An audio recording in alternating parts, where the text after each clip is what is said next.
السلام علیکم ورحمۃ اللہ وبرکاتہ۔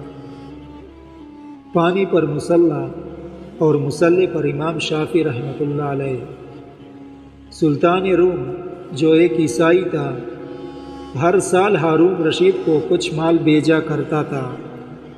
اس نے ایک سال یہ حیلہ کیا کہ چند عیسائی رہبانیوں کو ہارون رشید کے پاس بھیج کر یہ کہلا بھیجا کہ ان عیسائی رہبائیوں سے اگر آپ کے علماء بحث کرے اور ان پر غالب آ جائے تو مال مقررہ برابر دیتا رہوں گا، ورنہ نہیں۔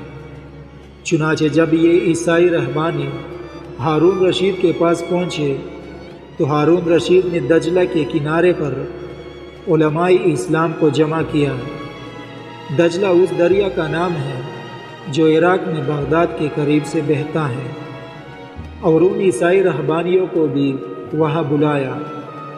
اتنے میں حضرت امام شافعی رحمۃ اللہ علیہ بھی تشریف لے آئے، اور ہارون رشید نے امام شافعی رحمۃ اللہ علیہ سے التجا کی کہ ان رہبانیوں سے آپ بحث کریں۔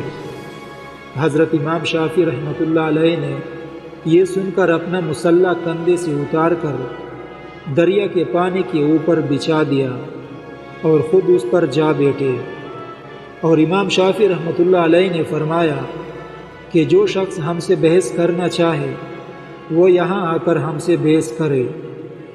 راہبوں نے جب یہ حال دیکھا تو سب کے سب مسلمان ہو گئے۔ سلطان روم کو جب یہ خبر پہنچی کہ وہ سارے راہب امام شافعی کے ہاتھ پر مسلمان ہو گئے ہیں تو کہنے لگا، شکر ہے کہ وہ امام یہاں نہیں آیا، اگر یہاں آ جاتا تو سارا روم مسلمان ہو جاتا۔